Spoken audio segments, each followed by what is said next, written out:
അകലെ ചക്രവാളത്തിൽ പ്രഭാതത്തിന്റെ ആദ്യകിരണങ്ങൾ പതിച്ചു തുടങ്ങിയപ്പോൾ തന്നെ ശിവൻ ഉണർന്നു. ചൈതന്യ കടുംകാപ്പി തയ്യാറാക്കി കൊടുത്തു.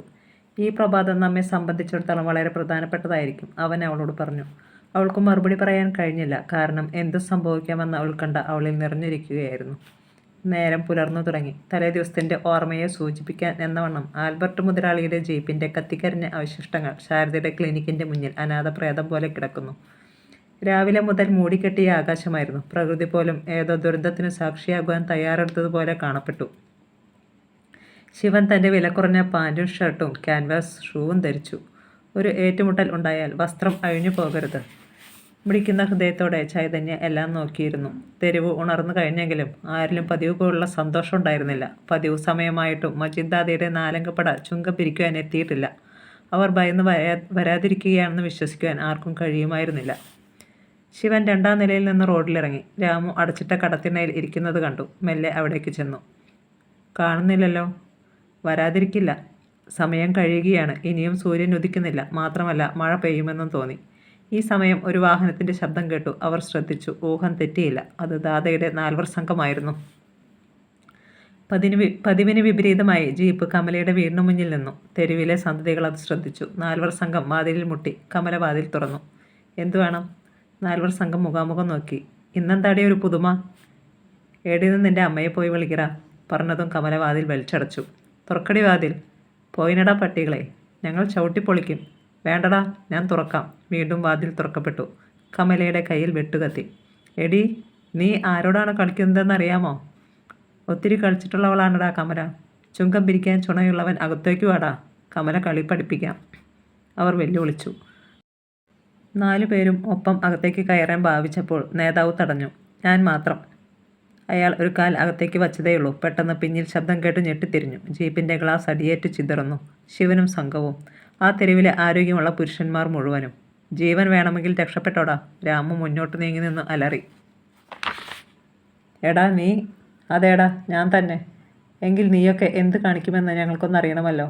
കമലയെ വിട്ട് അവർ ജനക്കൂട്ടത്തിന് നേരെ കടാരയുമായി ചാടി വീണു. പാവം ആൾക്കാർ ഭയന്നോടി. ശിവനും രാമുവും മാത്രം എതിർത്തു നിന്നു. എന്നാൽ തങ്ങളും കുത്തേറ്റ് വീഴുമെന്ന് അവർക്ക് തോന്നി. ഒരു സിഗ്നൽ പരസ്പരം നൽകിയിട്ട് അവർ 2 വഴിക്കും ഓടി.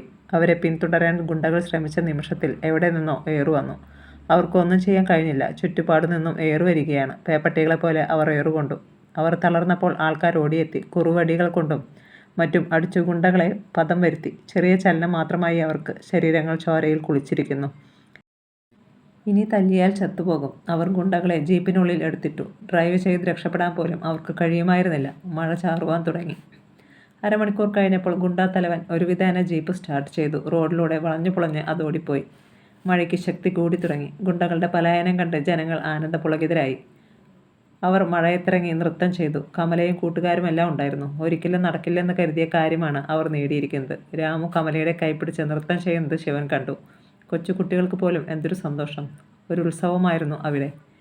ശിവൻ മഴയത്തിറങ്ങി. 2ാം നിലയിൽ നോക്കി നിന്നിരുന്ന ചൈതന്യയെ കൈ കാണിച്ചു വിളിച്ചു. അവളും ഇറങ്ങി വന്നു. കൊച്ചുകുട്ടികളെപ്പോലെ അവരും നൃത്തം ചെയ്തു. ആൾക്കാർ ശിവനെ എടുത്തുപൊക്കി. രാമു അവനു ചുറ്റും കൈകൊട്ടി ഡാൻസ് ചെയ്തു.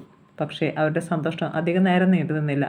മഴവെള്ളം തെറിപ്പിച്ചുകൊണ്ട് പാഞ്ഞു വന്ന ജീപ്പ് അവിടെ നിന്നു. ഒരു നിമിഷത്തെ ശാന്തത. ഏവരും തലതിരിച്ചു. വെളുത്ത പാൻറ്റും ജുബയും ധരിച്ച ഒരു മനുഷ്യൻ മഴയത്തേക്ക് ഇറങ്ങി. മജീദ് ദാദ, മജീദ് ദാദ, ജനങ്ങൾ പിറുപിറുത്തു. ശിവൻ മിഴിച്ചു നിന്നു. അവൻ ആദ്യം കാണുകയായിരുന്നു അയാളെ. ഒരു ഗറില്ലയെപ്പോലെ തോന്നിക്കുന്ന ഭയങ്കരൻ. ജനങ്ങൾ ഭീതിയോടെ അകന്നുമാറി. ചൈതന്യ ശിവനെ കെട്ടിപ്പിടിച്ചു. ദാദ ശിവന്റെ മുന്നിൽ നിന്നു. അവനെ പുച്ഛഭാവത്തിൽ ഒന്ന് നോക്കി. താൻ ഇവന്റെ ഒറ്റയടിക്ക് കാണുകയില്ലെന്ന് ശിവൻ ഉറപ്പായി. എടാ, നീയാണോ ഇവരുടെ പുതിയ നേതാവ്? ദാദയുടെ ശബ്ദം പാറ പോലെ ഉറച്ചതായിരുന്നു. ശിവൻ മറുപടി പറഞ്ഞില്ല. തന്തയ്ക്ക് പിറന്ന ഏത് പട്ടിയുണ്ടടാ എന്നോട് എതിർക്കാൻ? ഞാൻ പരസ്യമായി ഒരു പെണ്ണിനെ ബലാത്സംഗം ചെയ്യാൻ പോകുകയാണ്. പറഞ്ഞതും ദാദ ശിവന്റെ കയ്യിൽ നിന്നും ചൈതന്യയെ പിടിച്ച് തന്നോട് ചേർത്തു. ശിവ, അവൾ അലറി വിളിച്ചു. മജീദ് ചിരിച്ചു. വിടടാ അവളെ. ശിവൻ മുന്നോട്ട് ചെന്നപ്പോഴേക്കും ഇടത് കൈകൊണ്ട് ദാദ ഒരു തട്ട്. അവൻ റോഡിൽ മലർന്നു വീണു. ദാദ അവളുടെ സാരി പറിച്ചെറിഞ്ഞു. വേണ്ട വേണ്ട. ശിവൻ ചാടി എണീറ്റു. തൻ്റെ പെണ്ണ്. അവൻ കുതിച്ചു ചാടി ദാദയുടെ പുറത്ത് തൊഴിച്ചു. മജീദ് വേച്ചുപോയി. പിന്നെ ഇടതുകാലിൽ ബാലൻസ് പിടിച്ച് തിരിഞ്ഞതും ഒറ്റയടി. എൻ്റെ അമ്മേ! ശിവന്റെ വായിലൂടെ ചോര ചീറ്റിയൊഴുകി. മഴവെള്ളം അതിൽ കൂടിക്കലർന്നു. അവൻ പിടഞ്ഞുപോയി. അയാൾ ചൈതന്യയുടെ ബ്ലൗസ് വലിച്ചു കീറി. പാടില്ല, അരുത്. ശിവന്റെ ശബ്ദം മഴയിൽ ലയിച്ചു. മരിക്കുന്നെങ്കിലും ഒന്നിച്ച്. അവസാന ശക്തി സമാഹരിച്ച് ശിവൻ ഒന്നുകൂടി ഉയർന്നു. ശിരസ്സുകൊണ്ട് ദാദയുടെ വയറ്റിലിടിച്ച് പിന്നോട്ട് തള്ളിക്കൊണ്ടുപോയി. അത് അപ്രതീക്ഷിതമായിരുന്നു. ചൈതന്യയിലെ ദാദയുടെ പിടിവിട്ടു. ദാദ ചെന്നിടിച്ചത് ജീപ്പിൻ്റെ ബോണറ്റിലാണ്. ശിവ ശിവ, ആൾക്കാർ പ്രോത്സാഹിപ്പിച്ചു. തനിക്കൊരു പുതിയ ശക്തി കൈവരുന്നത് പോലെ അവന് തോന്നി. മജീദിനെ അവിടെ നിന്ന് അനങ്ങാൻ കഴിയും മുമ്പ് വയറ്റിൽ തുടരെ ഇടിവീണു. ഒപ്പം ശിരസ്സു പിടിച്ച് ശക്തിയായി ജീപ്പിലിടിച്ചു. ദാദ പതറി. ജനങ്ങൾ അക്രമാസക്തരായി ഓടിക്കൂടി. രാമു കടാരയുമായി പാഞ്ഞു വന്നു. വേണ്ട, ശിവൻ വിലക്കി. ഇവനെ എനിക്ക് വേണം. ശിവൻ ദാദയെ വീണ്ടും അടിച്ചു. ദാദയുടെ ആദ്യത്തെ പരാജയം. അയാൾ കലക്കവെള്ളത്തിൽ വീണു. അവിടെ നിന്നും പിടിച്ചുയർത്തി വീണ്ടും അടിച്ചു. ദാദ വീണതിനൊപ്പം മറുഭാഗത്ത് ശിവനും വീണു. അവൻ അവിടെ നിന്ന് എണീൽക്കും മുമ്പ് അത് സംഭവിച്ചു. വെട്ടുകത്തിയുമായി ഓടി വരുന്ന കമല. ചേച്ചി അരുത്, ചൈതന്യം നിലവിളിച്ചു. ശിവനോ രാമുവിനോ തടയാൻ കഴിഞ്ഞില്ല. വെട്ടുകത്തി ഉയർന്നു താണു. എടാ പട്ടി! മജീദ് ദാദയുടെ കഴുത്തു മുറിഞ്ഞ് രക്തം ചീറ്റിത്തെറിച്ചു. അത് കമലയുടെ മുഖത്ത് വീണു. ചെകുത്താനെ, തുലഞ്ഞു പോ! അവർ വീണ്ടും വീണ്ടും വെട്ടി. ഒരു ഉന്മാദിനിയെപ്പോലെ ദാദയുടെ ശിരസ്സും ഉടലും രണ്ടു ഭാഗങ്ങളിൽ കിടന്നു പിടഞ്ഞു. അവസാനം ആ ചലനം നിലച്ചു കഴിഞ്ഞപ്പോൾ അവർ വെട്ടുകത്തി വലിച്ചെറിഞ്ഞു. നന്ദി മോനെ, നന്ദി. ഇവനെ കൊല്ലാൻ എനിക്ക് അവസരം ഉണ്ടാക്കി തന്നതിന്. കമല ശിവനെ നോക്കി ചിരിച്ചു. ശിവൻ ചൈതന്യയുടെ കയ്യിൽ പിടിച്ചുകൊണ്ട് മഴയിലൂടെ നടന്നു. ആ രംഗം കാണാനുള്ള കരുത്തില്ലാതെ.